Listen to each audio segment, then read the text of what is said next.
गुरुजी मैं। चलिए। श्री राम राम रामेति रमे रामे मनोरमे सहस्त्रनाम तत्तुल्यम श्री राम नाम वरानने। श्री राम राम रामेति रमे रामे मनोरमे सहस्त्रनाम तत्तुल्यम श्री राम नाम वरानने। श्री राम राम रामेति रमे रामे मनोरमे सहस्त्रनाम तत्तुल्यम श्री राम नाम वरानने। श्री राम राम रामेति रमे रामे मनोरमे सहस्त्रनाम तैतुल्यम श्री राम नाम वरानने। श्री राम राम रामेति रमे रामे मनोरमे सहस्त्रनाम तैतुल्यम श्री राम नाम वरानने। श्री राम राम रामेति रमे रामे मनोरमे सहस्त्रनाम तैतुल्यम श्री राम नाम वरानने।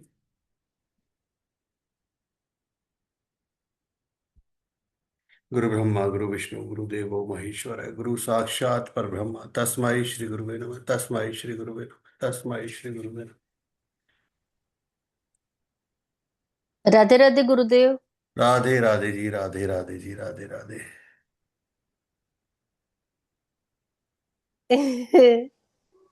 केम छो? मजामा गुरुदेव, आपकी कृपा। जहाँ आप ऐसी जगह पे बैठे हो ना, वो तीर्थ देख के ऐसा लगा कि चलो हमें भी ले चलो उधर।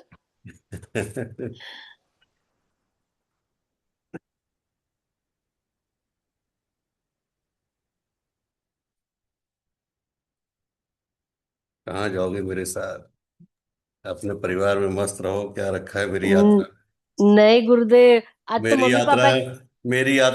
मेरी यात्रा अग्निपथ है। आप लोग आराम से रहो पर ठंडे पानी की छाव में, क्या रखा है उस यात्रा में। ऐसा क्यों बोल रहे हो गुरुदेव? अरे नहीं। हम भी आपके ही बच्चे हैं ना। नहीं नहीं, मैंने कब मना किया। तो फिर अकेले। जहां बाप रहता है वैसे ही बच्चे भी रह लेंगे। नहीं नहीं, वैसे भी बेटी तो दूसरे घर की होती है, ससुराल में होती है तो बेटियां दूसरे वहीं है, तो बाप के साथ थोड़ी नहीं, रहती बेटियां। मैं बेटी नहीं हूँ। मुझे आपने बेटों वाली जगह पे पहनाया हुआ है, तो मैं तो आपका बेटा हूँ। राधे राधे गुरु जी। राधे राधे जी राधे राधे। आपने बेटियों की तरह नहीं पहना है मुझे, बेटों की तरह पहना है। चलो ठीक है, बहुत बढ़िया है। ओम श्री परमात्मा नमः। अथ नवमोध्याय। अध्याय 6 तक योगेश्वर श्री कृष्ण ने योग का क्रमबद्ध विश्लेषण किया, जिसका शुद्ध अर्थ है यज्ञ की प्रक्रिया।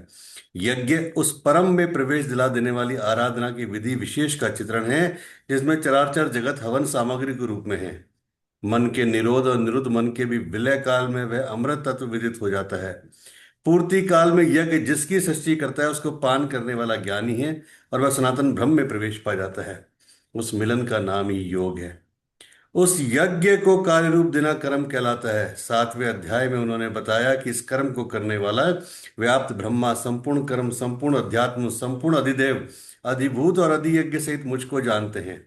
8वें अध्याय में उन्होंने यह कहा कि यही परम गति है, यही परम धाम है। प्रस्तुत अध्याय में योगेश्वर श्री कृष्ण ने स्वयं चर्चा की कि योग युक्त पुरुष का ऐश्वर्य कैसा है, सब में व्याप्त रहने पर भी वह कैसे निर्लेप है, करते हुए भी वह कैसे अकर्ता है। तो उस पुरुष के स्वभाव एवं प्रभाव पर प्रकाश डाला। योग को आचरण में ढालने पर आने वाले देवतादिक विघ्नों से सतर्क किया, और उस पुरुष की शरण होने पर बल दिया।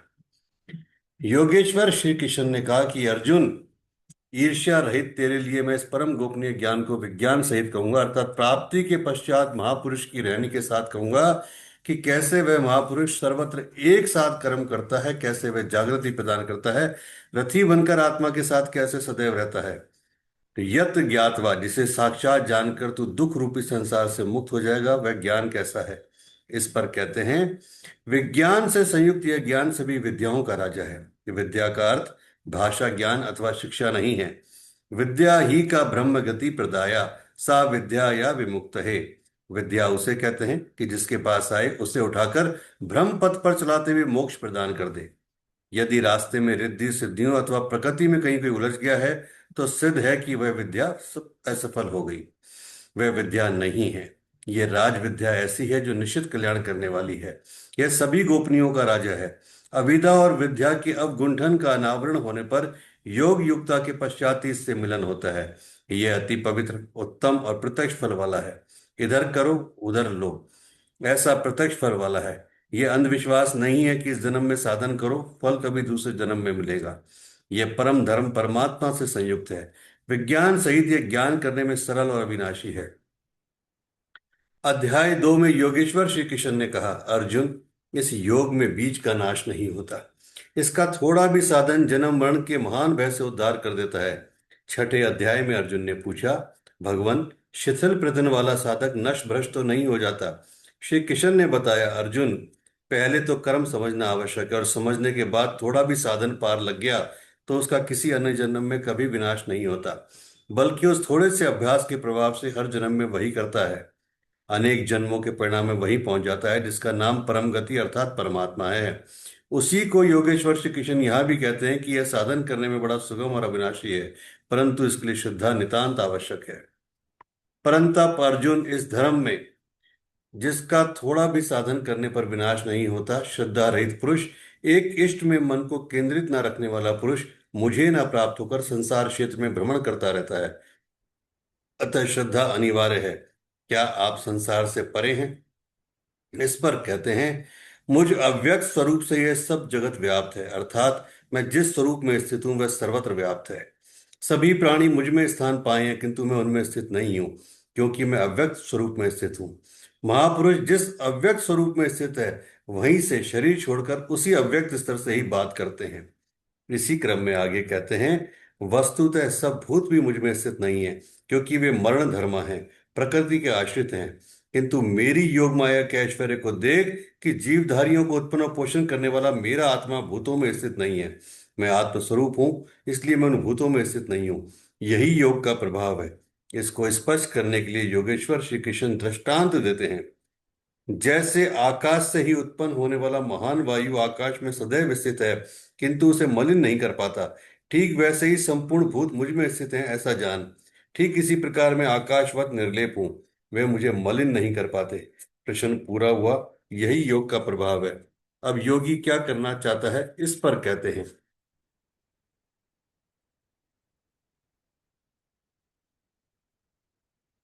अर्जुन, कल्प के विलय काल में सब मेरी प्रकृति अर्थात मेरे स्वभाव को प्राप्त होते हैं, और कल्प के आदि में मैं उनको बार बार विसृजामि विशेष रूप से सृजन करता हूँ। थे तो पहले से, किंतु विकृत थे। उन्हीं को रचता हूँ, सजाता हूँ। जो अचेत हैं उन्हें जागृत करता हूँ, कल्प के लिए प्रेरित करता हूँ। कल्प का तात्पर्य है उत्थान मुख परिवर्तन। आसुरी संपद से निकलकर जैसे जैसे पुरुष दैवी संपद में प्रवेश पाता है, यहीं से कल्प का आरंभ है।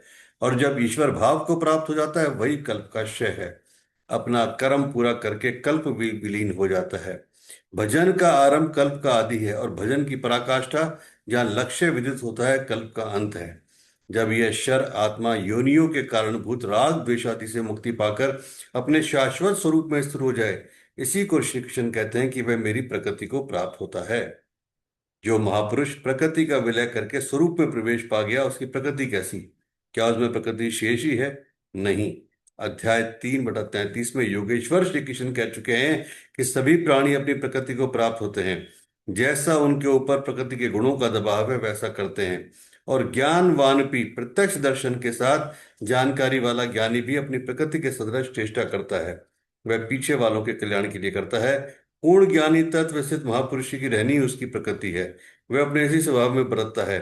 कल्प के क्षय में लोग महापुरुष की रहनी को प्राप्त होते हैं। महापुरुष के इसी कृतित्व पर पुनः प्रकाश डालते हैं। अपनी प्रकृति अर्थात महापुरुष की रहनी स्वीकार करके प्रकृते वर्षात अपने अपने स्वभाव में स्थित प्रकृति के गुणों से परवश हुए इस संपूर्ण भू समुदाय को मैं बारंबार विसृजामि विशेष सृजन विशेष रूप से सजाता हूँ, उन्हें अपने स्वरूप की ओर बढ़ने के लिए प्रेरित करता हूं। तब तो आप इस कर्म से बंधे हैं। योगेश्वर श्री कृष्ण ने कहा कि महापुरुष की कार्य प्रणाली अलौकिक है, मैं अव्यक्त रूप से करता हूं। यहां भी वही कहते हैं, धनंजय, जिन कर्मों को मैं अदृश्य रूप से करता हूं उनमें मेरी आसक्ति नहीं है। उदासीन के सदृश स्थित रहने वाला मुझे परमात्मा स्वरूप को वो नहीं मानते, क्योंकि कर्म के परिणाम में जो लक्ष्य मिलता है उससे मैं स्थित हूँ, इसलिए उन्हें करने के लिए विवश नहीं हूँ। यह तो स्वभाव के साथ जुड़ी प्रकृति के कार्यों का प्रश्न था। महापुरुष की रहनी थी, उनकी रचना थी। अब मेरे अभ्यास से जो माया रचती है वह क्या है? यह भी एक कल्प है। अर्जुन, मेरी अध्यक्षता में अर्थात मेरी उपस्थिति में सर्वत्र व्याप्त मेरे अभ्यास से यह माया त्रिगुणमयी प्रकृति, अष्टधा मूल प्रकृति और चेतन दोनों चराचर सही जगत को रचती है। जो शूद्र कल्प है, उसी कारण से संसार आवागमन के चक्र में घूमता रहता है। प्रकृति का ये शूद्र कल्प जिसमें काल का परिवर्तन है, मेरे अभ्यास से प्रकृति ही करनी है, मैं नहीं करता। किंतु 7वें श्लोक में निर्दिष्ट कल्प आराधना का संचार एवं पूर्ति पर मार्गदर्शन करने वाला कल्प महापुरुष स्वयं करते हैं। एक स्थान पर वे स्वयं करता है जहाँ वे विशेष रूप से सृजन करते हैं, जहाँ कर जहाँ कर्ता प्रकृति है, जो केवल मेरे अभ्यास से शरीर परिवर्तन करती है, जिसमें शरीरों का परिवर्तन, काल परिवर्तन, युग परिवर्तन इत्यादि आते हैं। ऐसा व्याप्त होने पर भी मूढ़ लोग मुझे नहीं जानते। संपूर्ण भूतों के महान ईश्वर रूप मेरे परम भाव को ना जानने वाले मूढ़ लोग मुझे मनुष्य शरीर के आधार वाला और तुच्छ समझते हैं। संपूर्ण प्राणियों के ईश्वर का भी जो महान ईश्वर है, उस परम भाव में मैं स्थित हूँ, किंतु हूँ मनुष्य शरीरधारी। मूढ़ लोग इसे नहीं जानते। वे मुझे मनुष्य कहकर संबोधित करते हैं। उनका दोष भी क्या है? जब वे दृष्टिपात करते हैं तो महापुरुष का शरीर ही तो दिखाई दे पड़ता है। कैसे वे समझें कि आप महान ईश्वर भाव में स्थित हैं? वे क्यों नहीं देख पाते? इस पर कहते हैं कि वे वृथा आशा, वृथा कर्म, वृथा ज्ञान, विशेष रूप से अचेत हुए राक्षसों और असुरों के से मोहित होने वाले स्वभाव को धारण किए हुए होते हैं, अर्थात आसुरी स्वभाव वाले होते हैं। इसलिए मनुष्य समझते हैं असुर और राक्षस मन का एक स्वभाव है, ना कोई जाति, ना कोई योनि। आसुरी स्वभाव वाले मुझे नहीं जानते हैं, किंतु महात्मा जन मुझे जानते हैं और भजते हैं। परंतु हे पार्थ, दैवी प्रकृति अर्थात दैवी संपत्ति के आश्रित हुए महात्मा जन मुझे सब भूतों का आदि कारण अव्यक्त और अक्षर जानकर अनन्य मन से, अर्थात मन के अंतराल में किसी अन्य को स्थान न देकर केवल मुझ में श्रद्धा रखकर निरंतर मुझे भजते हैं। किस प्रकार भजते हैं? इस पर कहते हैं वे निरंतर चिंतन के व्रत में अचल रहते हुए मेरे नाम और गुणों का चिंतन करते हैं, प्राप्ति के यत्न करते हैं और मुझे बारंबार नमस्कार करते हुए सदैव मुझसे संयुक्त होकर अनन्य भक्ति से मुझे उपासते हैं। अविरल लगे रहते हैं। कौन सी उपासना करते हैं? कैसा है ये कीर्तिगान? कोई दूसरी उपासना नहीं, वरन वही यज्ञ जिसे विस्तार से बताए हैं, उसी आराधना को यहाँ संक्षेप में योगेश्वर श्री कृष्ण दोहरा रहे हैं। क्या लगता है गीता में जो अब तक बताया गया, क्या समझ में आया? अभी हम 9वें अध्याय के मध्य में है, इतने दिनों से। और आप में से काफी लोग तो तीसरी बार सुन रहे हैं गीता, और हो सकता है मेरे से भी पहले पहले भी पढ़ी हो, किसी ने सुनाई हो। क्या क्या समझ में आया गीता से? क्या कहती है गीता?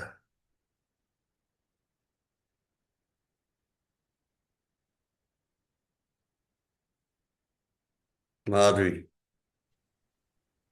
आ रहा हूँ राधिका जी, आपके पास आ रहा हूँ, एक बार जरा माधवी से पूछ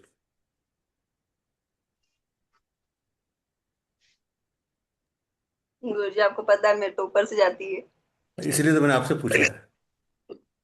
आपके ऊपर से जाती है, इसलिए तो मैंने आपसे पूछा है। तो ऊपर से क्या क्या गया, जरा वो समझ में आ जाए मुझे। इतने भारी भारी इतने बड़े बड़े शब्दों से सब ऊपर से जाते हैं मेरे तो। चलो हल्के हल्के शब्द बता दो जो याद हैं, जो भारी शब्दों को छोड़ देते हैं, हल्के शब्दों को पकड़ लो। कर्म करो, फल की चिंता मत करो, अपने काम करते जाओ, जो फल देना होगा उसको देता दे देगा, टाइम आएगा तब दे देगा, बस। उससे ज्यादा कुछ नहीं। ये समझ में आया। कर्म करो, फल की इच्छा मत करो, जब टाइम आएगा तो दे देगा। और नहीं देता है तो भी मंजूर है। उस, उसकी इच्छा। या तो आपको सुनने के लिए आते हैं। अच्छा, इसलिए ठीक है। बहुत बढ़िया, ये समझ में आया इनको। ठीक है जी, हाँ राधिका जी बोलिए। प्रणाम गुरुदेव। प्रणाम जी, खुश रहिए, बताइए। भगवत गीता साक्षात श्री कृष्ण ने ओके। क्या सभी लोग मानव जाति कैसा उस जीवन को उद्धार करना from top to bottom in one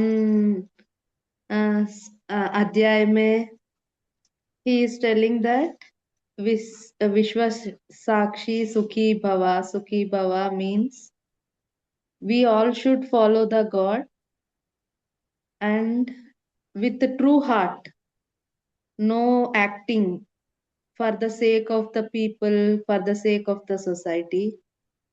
You yourself connect with the God with the true intention. Okay. And we should keep in mind that while doing any function, I am not the doer. and everything is under the guidance of Bhagavan. And do not see the intentions in the Guru who is leading your life. Don't see Guru as a personality. And whoever the Arjun following the Guru, Lord Sri Krishna, don't think him as a personality. Some divine force is driving your life in a good way if you are truly connected with the God. And stop grading your not stop judging your mind and stop judging others also by our intentions.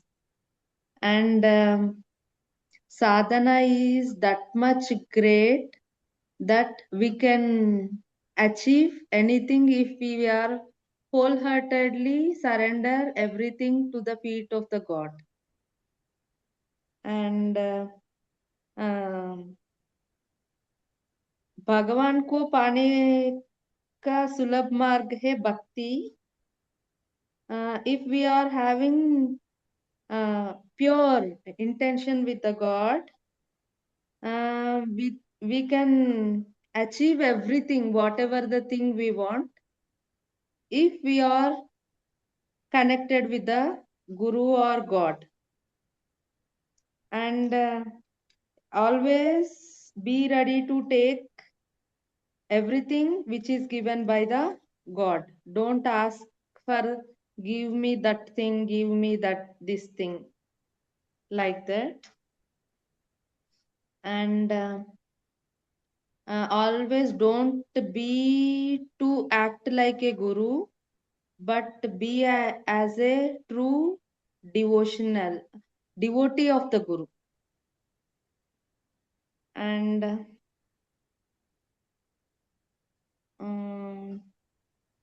don't do questions and surrender everything to the feet of the Lord. If you learn how to ask the God, then you will get everything.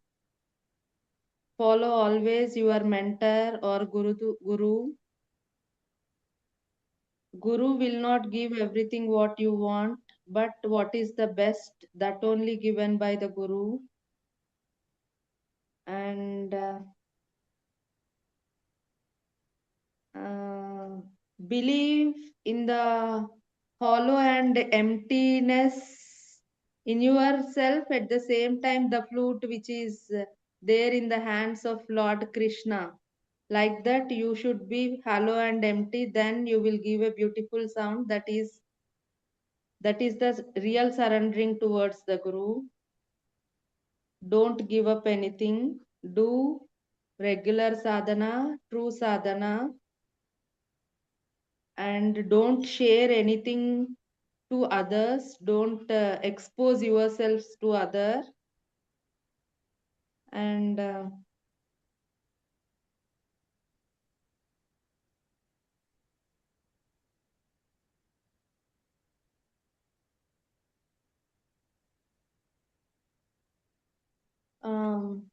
then Swadhyaya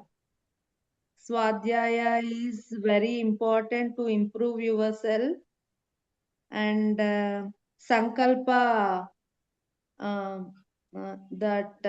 intentions are very powerful, and do good intentions. And our whatever the work we are doing, that should be in a good way to others, not to blame others. And our intention should modify the others, those who are in the bad way. In that way you should be a leader for a community, like Krishna is the leader for Pandavas. Like that you yourself surrender to God and be as a good bhakta of Krishna by showing the Guru's qualities in you. By seeing you, the society will surrender to the Guru. And whoever comes to us, we should give respect to them. Whatever the stage they are, we should not neglect, we should not see somewhat bad things over them. And we should see our sadhana in a mirror so that we can clarify what and where we are. And always you remove your what bad things or bad karmas in you by sadhana itself. Every day you should clean up by um meditation or dhyana, what concentrating on the tip of the nose by मन में मन भगवान का नाम जप करके श्वास में ध्यास करना. Like that we should follow some satsangs and meditations, and always be gratitude to your surrounding fellows, and always be in a position to give something to the society. Don't judge the others, don't see intentions behind others. Like that something I noted, Gurudev. Whatever very the good, things very good, very good, बहुत I बढ़िया, want to बहुत follow. बहुत बढ़िया, बहुत बढ़िया, Thank good. you. अगर आज 100 marks देने होते ना गुरुदेव, आपको देते सबसे रियल में। बहुत बढ़िया नोट बनाया है आपने। और आप ये शेयर करोगे? और आप देखो ये हाल तब है जब उनकी लैंग्वेज मतलब दूसरी है, वो जितना भी हिंदी समझ पाती हैं, जितना कुछ भी समझ पाती हैं, तो उसके बावजूद भी उन्होंने बनाया था यार, है ना। वेरी गुड, बहुत बढ़िया। सच में गुरुदेव बहुत बढ़िया, उनका एक एक वर्ड पूरा आपने जो अभी तक पढ़ा है वही है, पर उसको उन्होंने जिस तरह से लिया, उन्होंने उस सेंटेंस को पकड़ा, वो बहुत अच्छा उन्होंने लिया है। बहुत बढ़िया, बहुत बढ़िया। आपकी आत्मा को सच में दिल से शुक्रिया, आपने बहुत बहुत अच्छी आत्मा से ये सब आपने हम सब के लिए भी लिया। बहुत बढ़िया, शुक्रिया, आपका भी शुक्रिया। Thank you ma'am. और कोई? गुरुजी मैं बोल सकती हूँ। एक चीज तो जो है ना बोली वही है। एक ये है कि हर कैटेगरी में भगवान ने जिस तरह से बताया कि हर कैटेगरी में सबसे जो बेस्ट चीज है वही है। जैसे योद्धाओं में सबसे बेस्ट है या वो अर्जुन है, वो गुरु जी, वो भगवान है। इसमें से हर चीज में जो बेस्ट है वो भगवान ही है। और दूसरी चीज, इस लाइफ में आने के बाद प्राप्त करने लायक जो चीज है वो भगवान है। तो सब कुछ कर लो पर अल्टीमेटली फोकस हमारा वही होना चाहिए। और मैकेनिज्म जो उसका है वो यही जो उन्होंने बोला है कि सांस पे ध्यान देते हुए, मतलब मेडिटेशन के through, that is one way to get there. मुझे ये चीज समझ में आई है। अपने बच्चों से ये कौन कौन एक्सप्लेन प्यार कर करता दो। है? अपने बच्चों से कौन कौन प्यार करता है? धर्मेश जी ने हाथ खड़ा कर दिया, मैं प्यार करती हूँ। संतोष जी ने हाथ खड़ा कर दिया, भारती ने कर दिया। क्या तुम नहीं करती क्या माधवी अपने बच्चे से, बेटे से प्यार? है, क्या नहीं करती? राधिका जी ने भी किया बड़ी ईमानदारी से। प्यार करना इन द सेंस, ये लॉजिक वाली बात मत घुमा फिरा के, चीज जलेबी इधर मत घुमाया करो, सीधे से बोलो हाँ और ना। प्यार करती हो नहीं करती हो? हाँ। तो सीधे बोलो ना, फिर क्यों तो सोचना क्यों पड़ रहा है इतना? सबने सीधे सीधे हाथ खड़ा किए।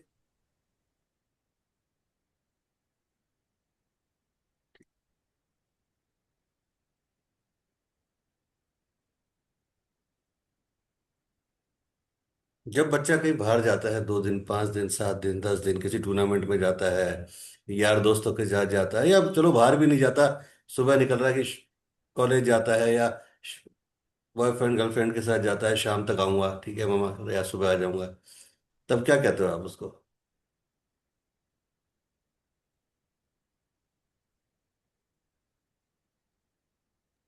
हाँ जी। Full tension tension. Where he is. जब तक नहीं आता तब तक टेंशन है ना। हाँ गुरुदेव। और फिर उसको बोलते एवरी हो, टाइम। और उसको बोलते हो कि जब एक बार वहां पहुंच जाए तो फोन करके बता देना पहुंच गया, तरीके से पहुंच गया है ना, कोई दिक्कत तो नहीं है, ये सब बोलते हो ना। Yes keep keep Gurudev. Keep in touch, है ना, keep in touch. Yes. Be safe या बी सेफ। तो वो परम पिता भी यही बोलता है जब धरती पे भेजता है ना, कि भाई मैं तुमको भेज रहा हूँ जहाँ तुम जा रहे हो, तो भाई जब पहुंच जाओ तो बता देना कि हाँ पहुंच गया, और फिर मुझे बता देना, है ना। अगर बच्चे को कोई दिक्कत आती है किसको फोन करता है? पापा को, मम्मी को, भैया को, बहन को। तो वो भी तो कहता है कि भाई जब कोई दिक्कत आती है मुझसे बात तो कर, मुझे बता तो सही। तो आपस में सुलझाने की कोशिश करता है। मुझे जब बिगड़ जाता है फिर भी तो मेरे पास आता है, तो पहले ही बता दिया अगर कीप इन टच, वो भी तो ये कहता है कीप इन टच, पर अपन कीप इन टच रहते ही नहीं है। बहुत इजी है, वो भी यही कहता है, सेम उसका यही होता है कि भाई जैसे हम बच्चे के लिए कहते हैं कि यार तू नहीं आया बहुत टेंशन हो रही थी, तो उसको भी टेंशन होती है कि पता नहीं क्या बात है, बात ही नहीं कर रहा, बात ही नहीं कर रही मुझसे तो। कुछ नहीं कहता, वो एक ही बात कहता है keep in touch, Vasudev Krishna एक ही बात कहते हैं कीप इन टच, बस टच में रहो, टच में बने रहो, सबको संभाल लूंगा। अब क्या होता है, एक चीज सोच के, अब एक चीज सोच के देखो कि आपका बच्चा अगर आपकी बात को नहीं मानता है, या ये कहें कि आपके बच्चे ने आपको बाइकाट कर दिया इन एनी रीजन, किसी भी रीजन से, एक समय पर आप भी थोड़ा सा हार्ड हो जाते हो, थोड़ा सा, है ना, हार्ड हार्टेड हो जाते हो कि ठीक है यार कोई बात नहीं। सेम जब आप उसको नहीं पूछते तो वो भी फिर उसके पास, तो उसके तो बहुत सारे बच्चे हैं, तो वो भी कहता है यार ठीक है, ये अपने डिसीजन खुद ले रहा है तो कौन छोड़ो इसको, इसको इसके हाल पे ही छोड़ो, ये जब ठोकर खाएगा, आएगा तो इधर ही, जाएगा तो कहाँ, आना तो उसको इधर ही है। पर ठीक है, इसको शायद ठोकरें खानी है, अभी खाने दो उसको। भाई वो आपको, आप अपने बच्चे को समझाते हो कि भाई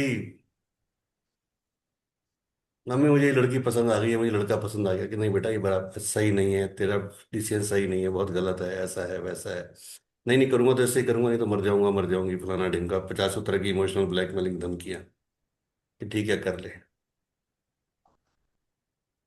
बाद में डिसीजन क्या होता है ना। सेम वो भी आपको समझाता है कि भाई ये सही नहीं है, वो सही नहीं है, फिर अपने लॉजिक आए थे, ऐसे कैसे सही नहीं है, मेरे तो यही सही है, ऐसे कैसे नहीं कर सकते। तो जब हम अपने बच्चे से हम जब एक्सपेक्ट करते हैं कि वो हमारी बात को माने, तो वो भी तो हमारा पिता है, वो भी तो एक्सपेक्ट करता है कि आप उसकी बात मानो। हम उसकी बात मानते नहीं है, फिर हम लॉजिक पे लॉजिक लगाते हैं, बहुत सारे क्वेश्चंस लेकर खड़े जाते हैं। सेम उसको कंपेयर करो कि आप अपने बच्चे के साथ और वो आपके साथ, बस तो सारी गीता समझ में आ जाएगी। गीता क्या है? गीता कुछ भी नहीं है। गीता कुछ भी नहीं है, गीता केवल एक है, मिरर। डेली उस मिरर को देख लो, गीता समझ में आ जाएगी। गीता नाम है, गीता कोई ग्रंथ नहीं है, गीता कोई किताब नहीं है, मेरी निगाह में ये मेरा व्यक्तिगत लॉजिक है, किसी और का नहीं है। गीता केवल सेल्फ एनालिसिस है, कि अपना आत्मचिंतन रोज करना, बस इसके अलावा गीता कुछ भी नहीं। जिस दिन अपना आत्मचिंतन रोज करने लग गया कि मैं कहाँ सही, हो सकता है मैं भी गुस्से में अपनी वाइफ को कुछ गुस्से में बोल जाऊं, है ना, लेकिन अगर मुझे 2 मिनट बाद, 5 मिनट बाद, आधे घंटे बाद, 1 घंटे बाद रियलाइज हो जाए कि नहीं यार जो मैंने बोला वो गलत था, वो अपनी जगह सही थी, या मैंने कहीं दूसरी फ्रस्ट्रेशन वहां उतार दी, वो गलत था, तो मेरा फर्ज बनता है कि मैं उस मैन ईगो को बिल्कुल साइड में रख दूं और मैं बोलूँ कि सॉरी यार गलती हो गई है, सॉरी। यही गीता है। मुझे 2 दिन बाद भी याद आया अगर कि हाँ नहीं यार मैंने गलत बोला, तो सॉरी, गलती हो गई। गीता कुछ भी नहीं, गीता यही है। या आपके बच्चों से, आपको, आपके बच्चों पे आप अननेसेसरी चिल्ला पड़े, कुछ भी चिल्ला पड़े, लेकिन बाद में रियलाइज हुआ कि, तो मदर भूल जाओ कि मैं मदर हूँ, कोई बात नहीं, फोन करके सॉरी बोलने में छोटे नहीं हो गए, कि हाँ मुझे रियलाइज हुआ कि गलती तेरी नहीं थी, मैंने कहीं तेरे पापा का गुस्सा तेरे पर निकाल दिया, सॉरी।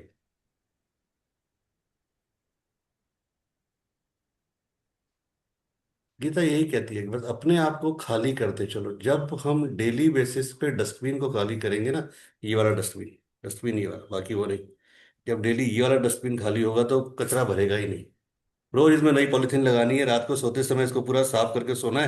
कहते हैं ना, वो वास्तु के हिसाब से लिखा हुआ है कि रात को अपने किचन को साफ करके सो, सिंक में एक भी बर्तन नहीं होना चाहिए, है ना, नहीं तो माँ लक्ष्मी नहीं आएगी। ऐसे ही इसको डेली खाली करके सो, है ना, और उसमें नई पॉलिथीन लगा के सो कि कल सुबह से नया कचरा आएगा, फिर इसको खाली कर देंगे कल रात। जब तक इसमें कचरा भरता रहेगा, भरता रहेगा, भरता रहेगा, भरता रहेगा, भरता रहेगा, वो कचरा एक समय ऐसा आएगा बदबू मारने लग जाएगा। और यही होता है, एंजाइटी, स्ट्रेस, डिप्रेशन, या जो भी हम बोलते हैं वो इसी का नाम है। और क्या है, कचरा इतना भरता जा रहा है कि खाली नहीं हो रहा।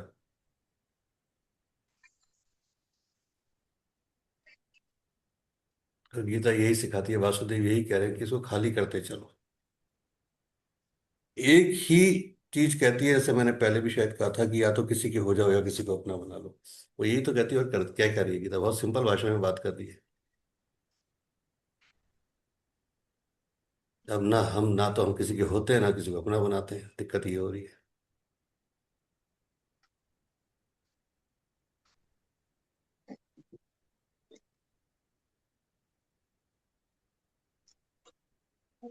हम्म।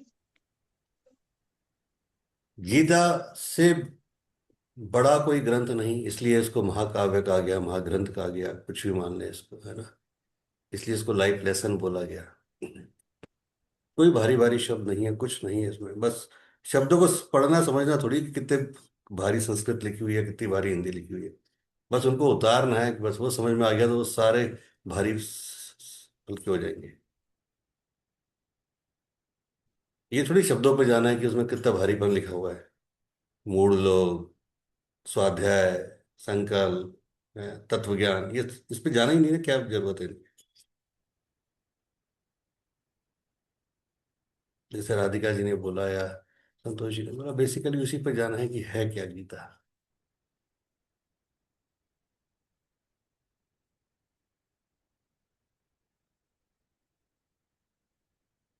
रिश्ते इसलिए नहीं बिखरते, रिश्ते इसलिए नहीं टूटते कि एक में अच्छाई और दूसरे में कमी है। दूध का धुरा कोई नहीं है।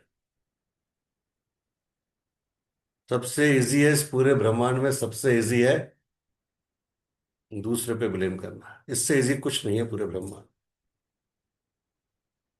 क्योंकि जीभ में हड्डी नहीं होती ना, तो वो फ्लेक्सिबल होती, कुछ भी बोल देती है, टक टक टक टक टक। एक सेकेंड। और सबसे कठिन है अपने आप को एनालिसिस करना। इतना कि अगर मैंने एक उंगली ऐसे कर दी, ये देखिए मैंने एक उंगली ऐसे कर दी, है ना, तो तीन उंगली तो मेरी तरफ हो रही है ना अभी। करके देखिए, ऐसे तीन उंगली आपकी तरफ है, एक उंगली तो आप मेरी खुद की तरफ है। इसका मतलब कहीं ना कहीं तो शायद मेरे में भी कुछ होगा।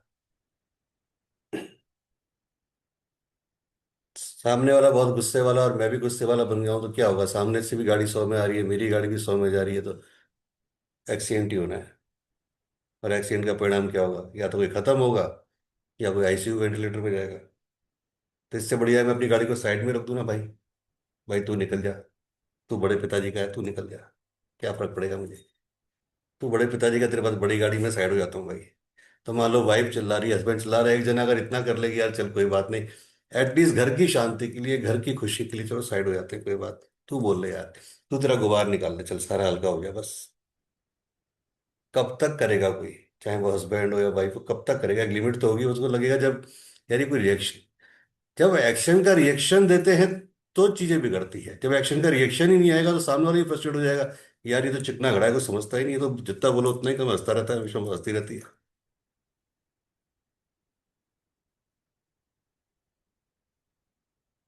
लेकिन जब हम रिएक्शन पे आ जाते हैं तो वो रिएक्शन फिर एक दिन रिवेंज में बदल जाता है। इसने ऐसा करा, मैं भी ऐसा करूंगी, इसकी ऐसे की तैसे, ऐसे कैसे हो सकता है, हाउ डेयर यू। कहते हैं ना, 4 दिन की जिंदगी उसको भी हमने ऐसे बिता दिया, क्या फायदा हुआ। या तो पूरी तरह भक्ति में बिता दो, या फिर पूरी तरह, भाई या तो एक तरफ इधर की हो जाओ या एक तरफ उधर की हो जाओ। ना तो हम योग के रहे, ना हम भोग के रहे, बीच में लटक गए। सोच के तो देखो। ना ही तो पूरी रोमांटिक लाइफ को जी पा रहे हैं, भाई मुझे तो सब रोमांस है जी, मैं तो, मैं, मेरा पति और मेरे बच्चे, और मुझे तो बस केवल रोमांटिक लाइफ और वर्ल्ड टूर करना है, पेरिस में जाना है। या तो वो बन जाओ। अब ना वो वर्ल्ड टूर कर पा रहे, ना पेरिस जा पा रहे, और ना हम पूरी तरह है। इस तरफ आप आ रहे हैं कि हाँ भाई, तो बीच में त्रिशंकु होकर लटके हुए हैं। अब मंदिर के घंटे बन गए, कोई भी आता है बजा के चला जाता है। बच्चे भी बजा देते हैं, पति भी बजा देता है, सास ससुर भी बजा देते हैं, पड़ोसी पड़ोसी भी बजा देते हैं, ननद देवरानी जेठ वो भी बजा देते हैं लोग। ये कौन है साहब? ये धर्मिष्ठा नाम का घंटा है, बहुत बड़ा भारी घंटा है। ये कौन है? भारती नाम का घंटा है सर, मुंबई में है, इसको बजाओ चलो। And- और जैसे ही वो घंटा बजता है, फिर वो रिएक्शन करता है, अच्छा मुझे बजा दिया, अब देख मैं तेरे को बजाता हूँ। क्या हो गया बताओ, सोच के देखो क्या हो रहा है। बहुत सिंपल है, कुछ नहीं है।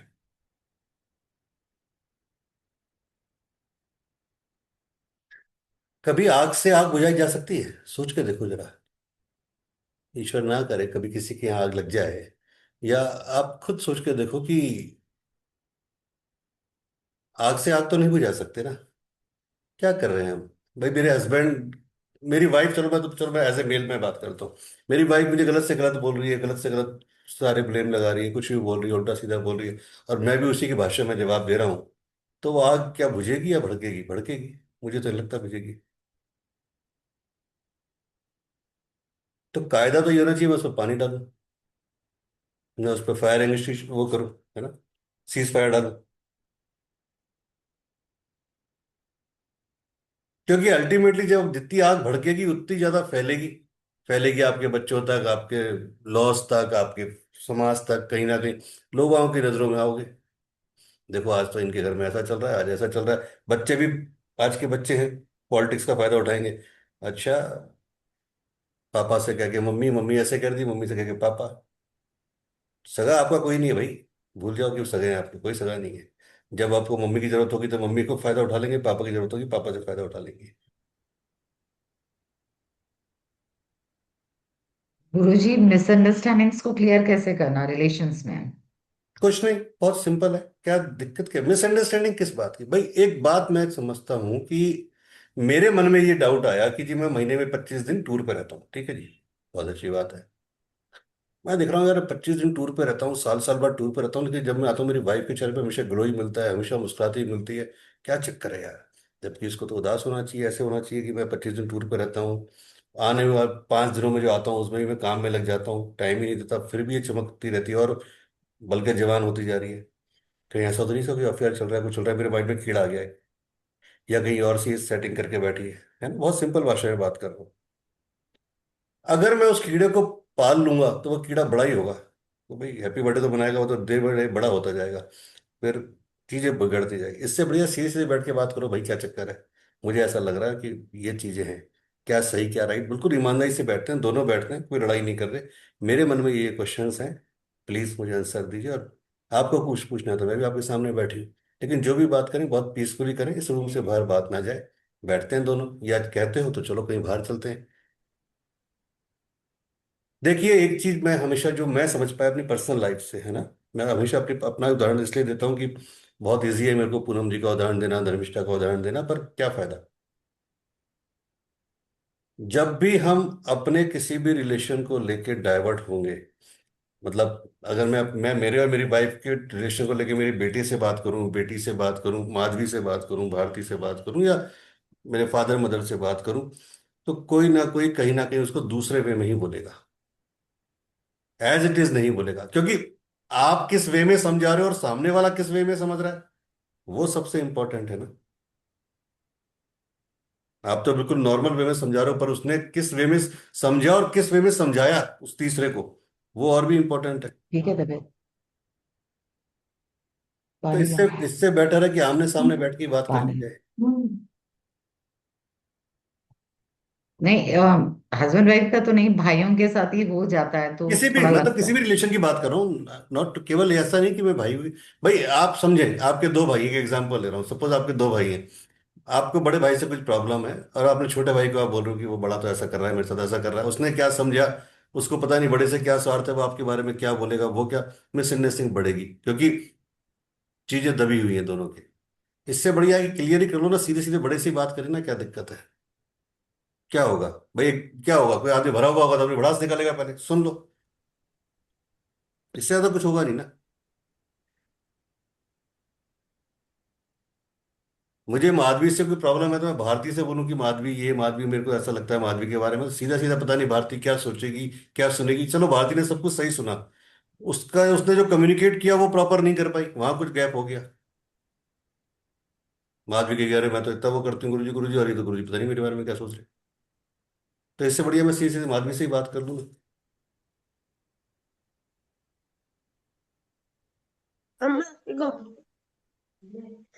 गुरुदेव, पर कभी कभी होता है ना कि जैसे मैं भी यही सोचती हूँ कि कन्वर्सेशन होना ही चाहिए, कोई भी रिलेशन हो उसमें, पर सामने वाला भी वो सुनने के यस। लिए या रिप्लाई करने के लिए भी रेडी होना चाहिए ना।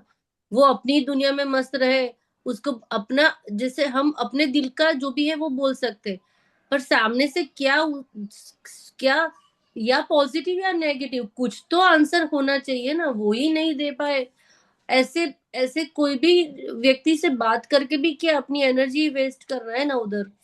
एक केस आया था अभी थोड़े दिन पहले, और वो यही केस था जो जो क्वेश्चन आप मुझसे कर रही हो, और सेम उनका क्वेश्चन सेम इसी भाषा में था कि सर आपने बोला बहुत अच्छी बात है, बट वो सामने वाला सुने तो सही, तैयार तो हो।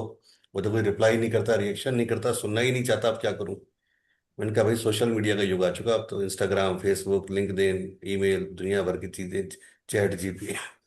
हाँ सर ये तो आ गया। मैंने क्या है, इतना तो राइट है ही ना, सामने वाले बात ही तो नहीं कर रहा। डालो एक ऑडियो मैसेज, सारी भड़ास निकालो उस पर, सब डालो जो डाल सकती हो। तो भी रिप्लाई ना करे गुरुदेव, हम्म। तो भी सामने। एक मैं बात बताऊं आपको, रिप्लाई नहीं करेगा लेकिन अगर आपने उसमें सुनेगा जरूर, पक्की बात है, सुनेगा जरूर। आप लिखो मैसेज, एक नहीं, मैं कह रहा हूं आप मुझे एक बात बताओ, चलो एक सिंपल वे में सोचो। आप मुझे फोन कर रहे हो, मैं फोन नहीं उठा रहा, फिर आप फोन करो, फोन नहीं उठा रहा, फिर फोन करो, फोन नहीं उठा रहा, फिर आप मैसेज डाल रहे हो, फिर और आप कंटिन्यू लग गए मेरे पीछे। अल्टीमेटली मैं कहूंगा अरे यार उठा के नक्की करो, कब तक ये करती रहेगी, परेशान करेगी यार ये, हैं? फालतू फोन पे फोन, मैसेज मैसेज डालती रहेगी, उसको उठाओ यार फोन को, कब तक नहीं, है ना? दुखी करेगी यार ये। तो गुरुदेव ये करना सही है या नहीं करना सुनो सही मेरी है? बात, है ना, तो कहने का मतलब जब आप सामने वाले को मैसेज ड्रॉप कर रहे हो, ऑडियो भेज रहे हो, डेफिनेटली वो पड़ेगा, पक्का पड़ेगा, ऐसा हो ही नहीं सकता ना पड़े। वो अलग बात है रिप्लाई दे नहीं दे, उसका ईगो उसको रिप्लाई करने दे, पर कहीं ना कहीं आप ये पक्का मानना, कहीं ना कहीं वो चोट जरूर लगेगी उसकी सोल पे जाके। आज नहीं देगा, कल देगा, कल नहीं देगा, परसों देगा, कहीं ना कहीं तो चोट लगेगी, ऐसा नहीं हो सकता चोट ना लगे, ये तो मैं मान ही नहीं सकता।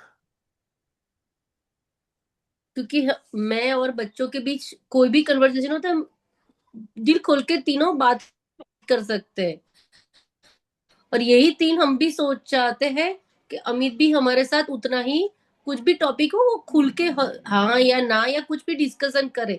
वो किसी में आते ही नहीं, सीधा सीधा जजमेंट ही आ जाता है, या फिर सीधा अ, उनका वो हो जाता है। तो एक बॉन्डिंग होना चाहिए, वो नहीं फील कर पाते, बच्चे भी नहीं कर पाते। हालांकि बच्चे दोनों बहुत बड़े स्मार्ट है, वो अपने पापा से ये नहीं बोलते कि हाँ ये तकलीफ है, मुझे बोल देते, पर उनको क्योंकि अभी उनको प्रॉफिट लेना है उनसे। ये देखो, ये तो पर मैं बोल दिल रहा था की उल्टा बात वो। अगर, हाँ तो सही है गुरुदेव, आपकी बात 100% सही है, मुझे समझा देते, पर वो वो जो खालीपन है ना, अगर मेरे पास कुछ है तो मैं चाहती हूँ कि वो मैं चली जाऊं तो भी वो किसी की लाइफ में वो खालीपन ना रह जाए। इतना तो भगवान हमें कर दे कि जहां पे भी जाए किसी की लाइफ में कुछ दे के जाए, बस हैप्पीनेस छोड़ के जाए, खालीपन ना रहे उनकी लाइफ में। तालिबान तो आज भी आपके होते हुए भी है फिर। वो तो है, तो क्या करे तो गुरुदेव। फिर नहीं, जब आपको यही ट्राई डर तो है कि जाने के बाद हो जाए तो खालीपन, तो आज भी आप, आज कौन सा भर गया। नहीं भरा गुरुदेव, वो तो है। तो फिर ट्राई करते तो भी वो तो मैं तो ब्लेसिंग्स पे ही मानती हूँ गुरुदेव, मैं तो ये मानती हूँ कि चाहे कितना भी समझ लूं, कितना भी कर लूं कुछ भी, पर जो ब्लेसिंग्स मिलेगी ना, जो वो देगा या वो होगा, वो चाहे दुनिया की कुछ भी इधर उधर हो जाए, वो नहीं हो पाएगा।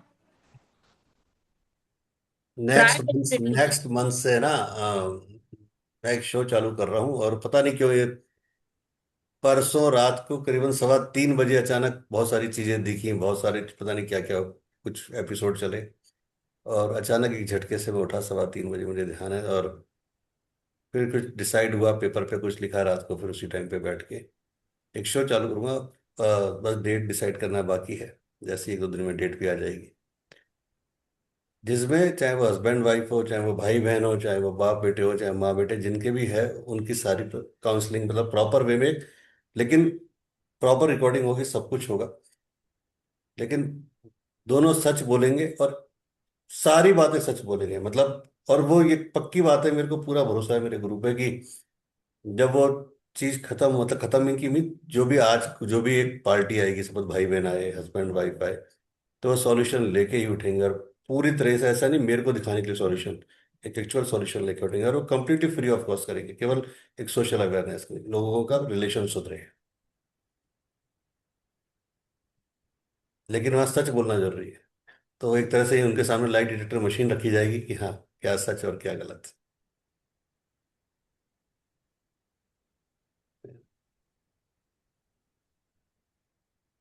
ऐसा नहीं होता धर्मिष्ठा जी कि आप एक चीज को, आपको मैं एक चीज समझाऊं कि देखो, एक चीज समझना, अगर आज आप 15-16 साल की जब थी, तो आपके कुछ अरमान थे एज ए फीमेल, है ना? तो जब अमित भी शायद 15-16 साल के होंगे, तो उनके भी एज ए मेल कुछ अरमान होंगे। ऐसा तो नहीं हो सकता कि अरमान एक तरफ ही होंगे, ठीक है? उनके भी कुछ ना कुछ दिल में कुछ अरमान होंगे। एक थॉट होगी कि आपने सोचा होगा कि मुझे सलमान जैसा मिले, उन्होंने सोचा होगा मुझे कैटरीना जैसे मिले, है ना? ठीक है। वो अलग बात है कि आपको सलमान की जगह अक्षय मिल गया, उनको कैटरीना की जगह प्रियंका मिल गई, तो वो एक पार्ट हो सकता है, ठीक है। लेकिन कहीं ना कहीं वो इमेज तो वो दिमाग में थी, है ना? बस उस चीज को रिमूव होने की जरूरत है, क्योंकि जितना हम सोचते हैं कि वो खालीपन जो है, ऐसी बात नहीं, वो खालीपन उनकी लाइफ में भी है भाई। या तो ये हो कि सामने वाला पूरा भरा हुआ है, तो वो पॉसिबल ही नहीं, चाहे कितना भी। मैं कह रहा हूं, अगर अगले के बाहर चार संबंध भी हैं, कोई भी ऐसे, है ना, किसी भी तरह के इंटीमेसी, तो भी वो खालीपन है, क्योंकि वो जहाँ घर पे जो सेटिस्फाई नहीं है, वो तो बाहर कभी सेटिस्फाई नहीं है। आप रेस्टोरेंट का कितना भी खाना, आप क्या करते हो जब 15 दिन घूमने जाती हो? क्या बोलते हो, अब तो बहुत हो गया, अब तो घर जाके घर का खाना खाऊं, बस बहुत हो गया। आप 5 स्टार में चल जाओ, 7 स्टार में चल जाओ, 8 स्टार में चल जाओ, कहीं चल जाओ, अब तो घर जाओ, बस घर के बेड पे, चाहे वो घर आपका झोपड़ी हो, उससे मतलब नहीं। जो नींद वहां आएगी ना, वो 7 स्टार में, तो बस आप केवल एक एंजॉयमेंट करके आए हो, बस, है ना? लेकिन अल्टीमेटली आप बोलोगे यार, ये पनीर पनीर अब तो बहुत पक गया, अब तो घर जाके सिंपल दाल रोटी खिचड़ी, खिचड़ी खानी है मुझे, तो मेरा फाफड़ा खाना है, फाफड़ा खाए हुए इतने दिन हो गए मुझे, तो मेरी, है ना, रगड़ा पेटिस खानी है मुझे, ठीक है। और यही फैक्ट है, अगर खालीपन आपके अंदर है, तो खालीपन उसके अंदर भी है, बस उस खालीपन को समझने की बात है, और दोनों के खालीपन को भरने की जरूरत है, बस, है कुछ भी नहीं। आंसू अगर आपके निकल, बस फर्क कितना है, आपके निकल रहे हैं, उनके दबे हुए हैं, या हो सकता है उनके भी कहीं अकेले में निकलते हो, मैं नहीं कहता, लेकिन हाँ, ऐसा नहीं हो सकता कि नहीं, पत्थर पत्थर पे भी चोट करो तो पानी निकलता है, ये पक्की बात, बस चोट करना आना चाहिए, चोट तरीके से हो जाए तो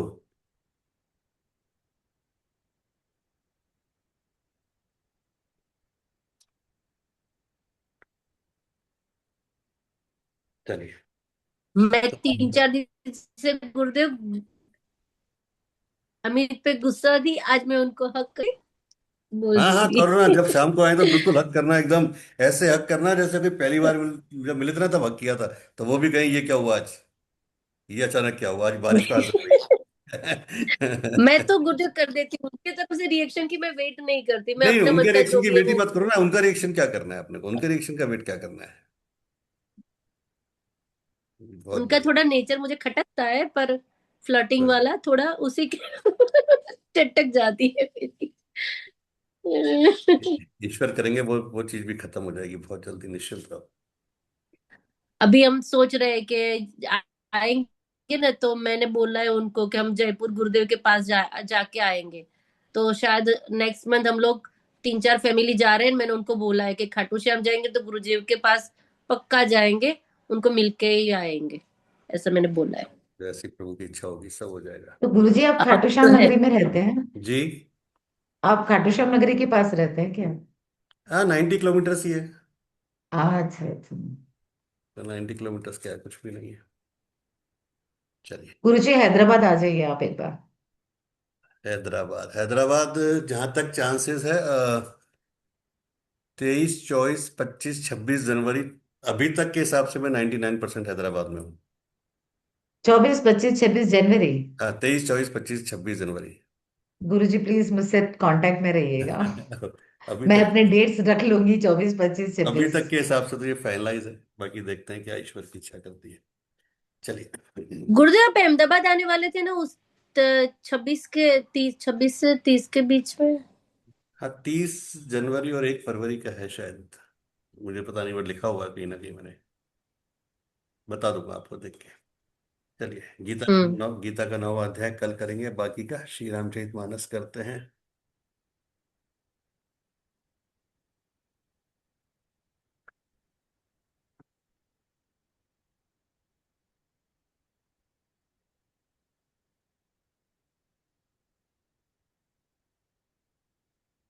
लाइफ बहुत टिपिकल नहीं है, सीरियसली। अगर गाड़ी खराब हो जाती है, तो जब हम गाड़ी को ठीक करने देते हैं, 4 व्हीलर 2 व्हीलर, तो वो जो मैकेनिक जिसको हम कहते हैं यार ये तो अनपढ़ है ना, ये तो क्या है, या जो तो इलिटरेट है, वो जो इलिटरेट पर्सन, या सपोज उसने बी मैकेनिकल या जो भी कुछ कर रखा हो, डिग्री भी ले रखी हो 50, जब वो उस बड़ी से बड़ी गाड़ी की बीमारी को ठीक कर देता है, तो क्या हम इतने पढ़े लिखे होके, या इतने सारे हम ईश्वर की दया से, ईश्वर ने हमें इस लाइन में डाला है, तो क्या हम अपनी चीजों को ठीक नहीं कर सकते हैं?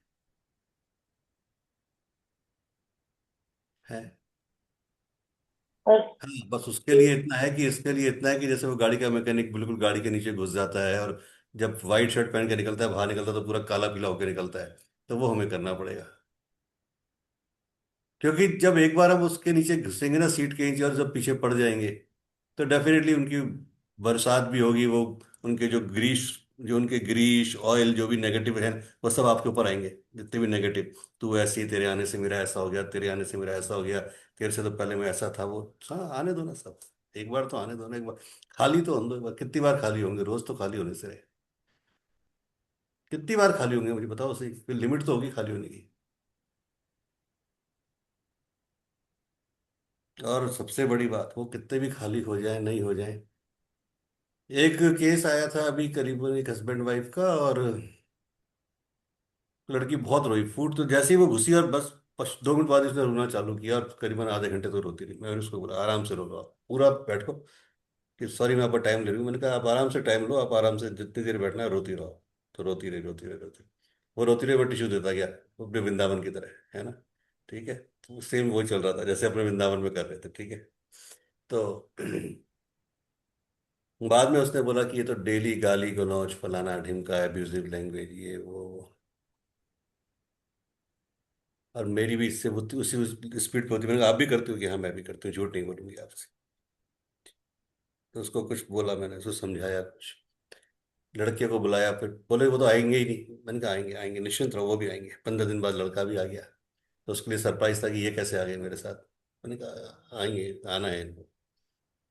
तो वो भी आया कि जी कुछ भी हो जाए, अपने माँ बाप को नहीं छोड़ूंगा, चाहे इस लड़की को छोड़ दूं, होने वाले बच्चों को छोड़ दूं, फलाना ढिमका, ये कोई बात। मैं लड़की से कहा कोई बात नहीं, ये अपने माँ बाप को भी छोड़ेगा, सब कुछ होगा, चिंता मत करो। कि जी ये तो पॉसिबल ही नहीं है, मरते मर जाएगा, कोई बात नहीं। और एक समय वो आया कि वो लड़का माँ बाप को छोड़ के ही रह रहा है, केवल उसके साथ ही रह रहा है। आप क्या सोचते हो वो अलग बात है, वो क्या सोचता है वो अलग बात है। समय। होगा तो वही जो वो चाहता है, लेकिन हाँ, उस प्रोसेस में अपने को बहुत कुछ चीजें जलानी पड़ती है अपनी, है ना। अगर वो भी गालियां दे रहा है और हम भी गालियां दे रहे हैं, तो वो भी कीचड़ में और हम भी कीचड़ में, तो फर्क क्या रहा उसमें और हमारे में? फिर फर्क क्या रहा? फिर तो हम दोनों सेम प्लेटफॉर्म पे आ गए ना, फिर तो क्या फर्क रहा मुझे बताओ।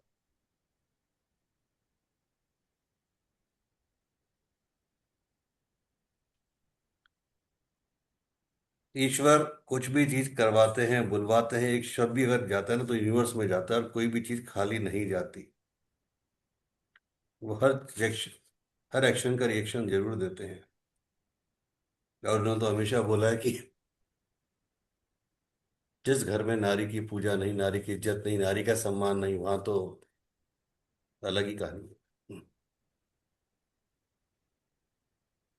भुगतने के लिए तैयार हो, आज नहीं तो कल भुगतना तो पड़ेगा।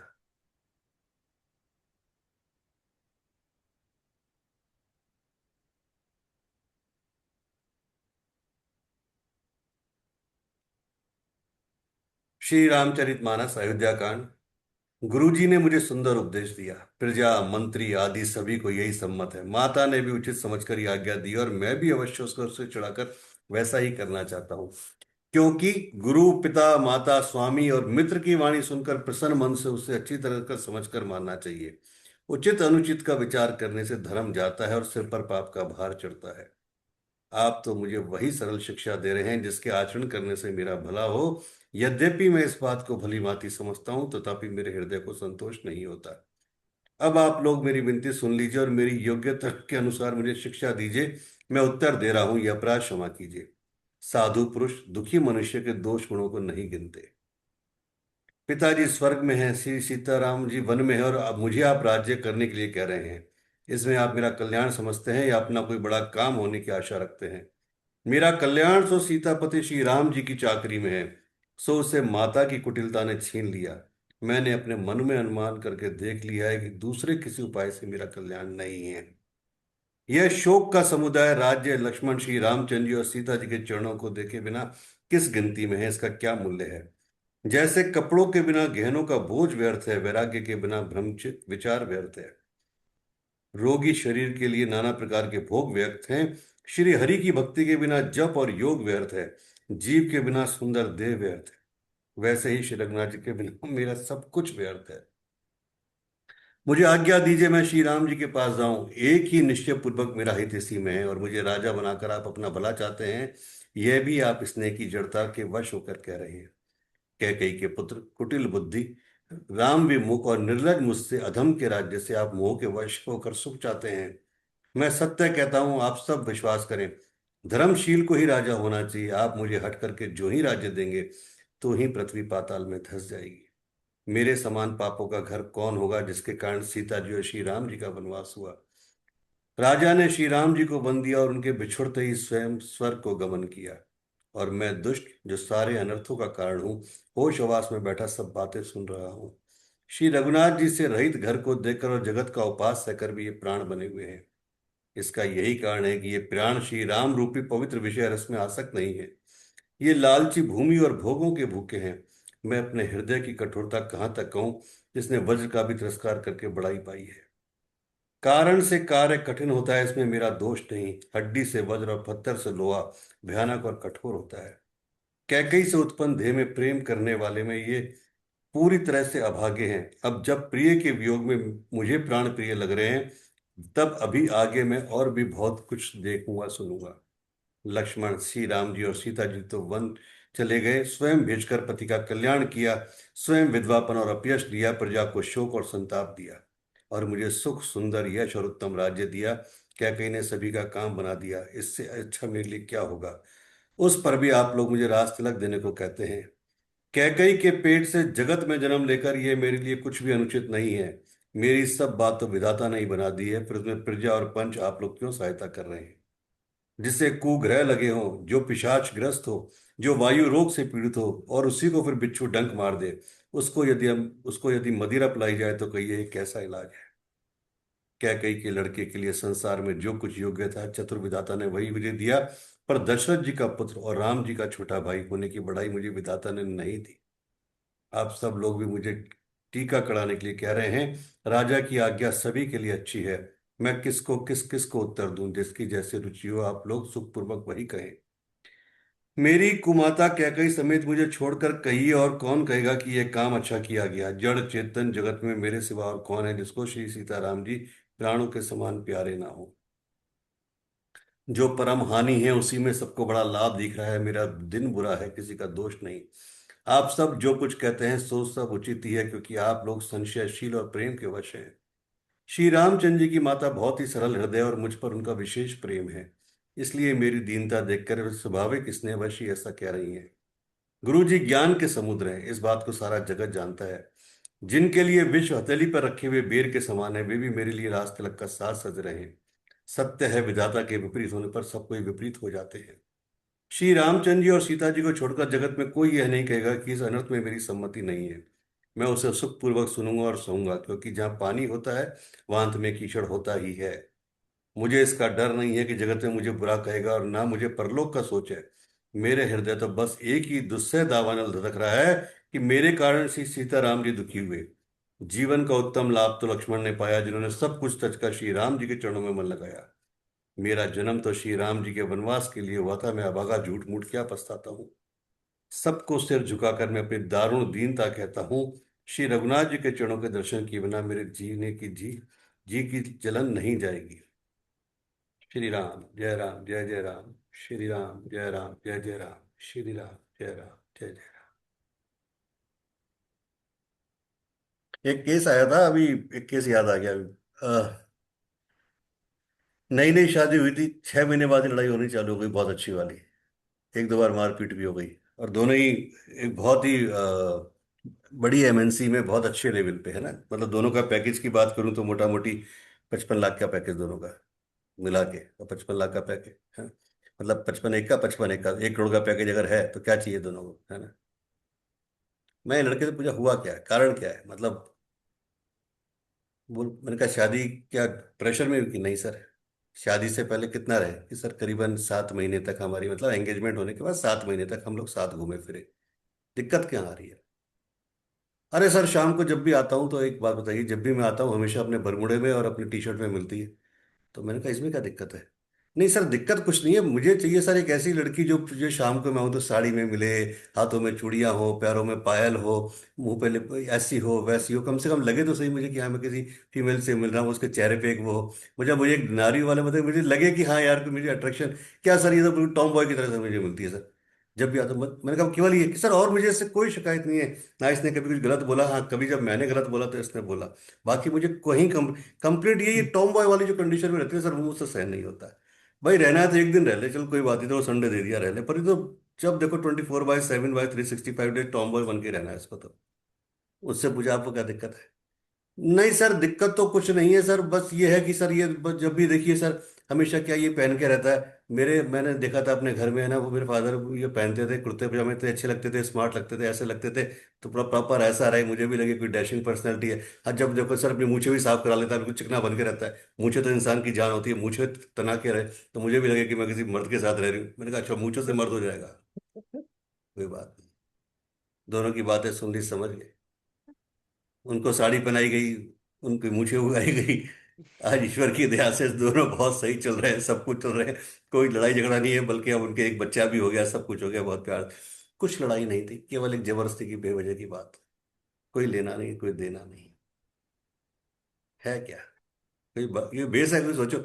इस बेस पे जबरदस्ती 7-8 महीने इतने जीवन के, 4 दिन की जिंदगी के 7-8 महीने लड़ाई झगड़े में गुजार दिए। थोड़ी सी समझने वाली बात है, कुछ भी नहीं है बाकी। ठीक है कुछ लोग अगर रिजिड हैं तो उनको भी समझाया जाता है। हर चीज का इलाज है, हर कोई बीमारी है तो उसका इलाज भी हुआ है, ऐसा नहीं है कि बीमारी का इलाज नहीं है। हर बीमारी का इलाज है। बस बीमारी की जड़ तक पहुंचने की जरूरत है कि जड़ क्या है, वो भी सामने वाले के मुख से सुन के, बीच किसी मीडिएटर के माध्यम से नहीं। मीडिएटर तो हर मीडिएटर, मैं तो ये मानता हूँ कि हर मीडिएटर अपने आप में मंत्रा है। वह मीडिएटर कोई भी हो, मंत्रा ही है वो। वेल इसलिए सेड, वेरी वेल सेड। इसलिए क्या फायदा कि मंत्रा को बीच में लिया जाए, भैया सीधे सीधे बात करो जो करनी है। चाहे एक दूसरे का सिर भी फोड़ना है तो सीधे सीधे तो फोड़ो कम से कम, हाँ भाई ठीक है एक दूसरे का सिर फोड़ रहे हैं, पर मीडिएटर को मत बैठाओ बीच में। एक चीज सोच के देखो, आप बहुत सिंपल लॉजिक बता रहा हूं आपको। बिजनेस में एक बिजनेस है, रियल एस्टेट का बिजनेस, ठीक है सबको पता है। प्रॉपर्टी बिजनेस बोल रहे हैं, रियल एस्टेट बोल रहे हैं, दलाल बोल रहे हैं, कमीशन कुछ भी बोल रहे हैं। पूनम जी को पता है धर्मिष्ठा अपना घर बेच रही है, धर्मिष्ठा को पता है पूनम जी बायर है, लेकिन दोनों की डील नहीं हो रही। दोनों को पता है कि वो बेच रही है और उसको पता है कि ये खरीद रही है, सब कुछ पता है। संतोष जी बीच में आ गई, संतोष जी ने कुछ कहानी उनके कान में, धर्मिष्ठा के कान में कहा, कुछ आके पूनम जी के कान में कहा और डील हो गई। ये लो जी, सोचो आप। पता चला कि 1 लाख रुपए वो पूनम जी से ले गई, 1.5 लाख रुपए वो धर्मिष्ठा से ले गई, केवल दोनों के कान में कुछ कहने के, जबकि दोनों को पता था कि ये बेच रही है और ये खरीदने वाली है। इन्होंने क्या किया स्पेशल ऐसा आगे, सोच के देखिए। यही हम कर रहे हैं, आमने सामने की बात अगर कर लें तो वो सारी लड़ाई खत्म हो जाए। पूनम जी को लगा कि मैं डायरेक्ट बात करूंगी तो उसके हौसले बढ़ जाएंगे कि वो भाव नीचे नहीं करेगी। उनको लगा कि मैं करूंगी तो वो नीचे करवाएगी, मैं नहीं करूंगी। उन्होंने आके दोनों का ही दिमाग सेट कर दी है। पता चलिए, ईश्वर आप सबको माफ करे। गुरुजी डाउट, जी बोलिए। दादाजी की भी फोटो हटानी पड़ेगी या सिर्फ पापा कोई मम्मी? भी मृत व्यक्ति, जो भी व्यक्ति शरीर से जा चुका, कोई भी नहीं रहेगा। अच्छा ठीक यहाँ है। पे बात दादाजी और उनकी नहीं है, जो भी, मतलब कोई भी जो जा चुका है उनकी कोई भी फोटो नहीं रहेगी। फोटो मतलब कोई भी फोटो नहीं रहेगी। ठीक है, मैं पूरी कोशिश करें, हम कर रहे हैं। तो हाँ पूछते हाँ। क्या, डाइनिंग टेबल निकालोगी, सोफा निकालोगी, बेड निकालोगी? मैंने कहा तुम फोटो से शुरुआत करो, आगे मैं सब कुछ निकालूंगी फिर बाद डाइनिंग में। टेबल सोफा किस लिए, कि मतलब वो उस पर बैठे थे ऐसा? हाँ, ये बेड उन्हीं का है, मेरा जो बेड है पापा मम्मी का बेड है। जब ठीक। वो यहाँ से गए थे हम्म तो मतलब ऑब्वियसली लखनऊ तो वेल सेटल, और मैंने कहा पापा बहुत हाई उसमें रहते थे तो बहुत सामान, बहुत सामान, इतना देने के बाद भी इतना इतना सामान की पूछो मत। तो जो इनको था, मेरे पापा इसमें मैंने बचपन में सोया, मेरे बच्चे भी इस पे सोएंगे, तो ये बेड ले आए। ऐसे ही हैं उनके ड्रेसेस, कपड़े, मम्मी की फेवरेट साड़ी, इसमें मैंने मम्मी का ये किया वो।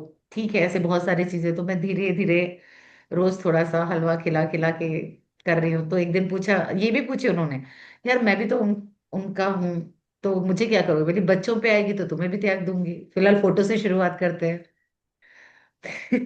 और पूछा, पूनम मेरे हस्बैंड का नाम अभिमन्यु है, तो बोले जिस कृष्ण ने अभिमन्यु को महाभारत में नहीं बचा लिया, तुम्हें क्या लगता है तुम मुझे बचा लोगी? मैंने कहा नाम है कृष्ण, ये महाभारत। और तुम्हारे पापा का नाम अर्जुन सिंह, तुम्हारा नाम अभिमन्यु सिंह, मैं पूनम। मेरे दादा का नाम सत्यनारायण, मेरे पापा का नाम रामपाल, मैं पूनम। तो तुम समझ लो, ये रामायण और महाभारत के बीच में पूनम ही है, ये ही पार लगाएगी। और चुप्पे चाप वो करो जो गुरुजी बोल रहे हो और मैं कर रही। नहीं तो बांधो सामान, निकलो, बहुत हो गया, बच्चे सेट हो जाएंगे, शादी वादी हो जाएगी, आ जाना आनंद हम्म। आनंद में।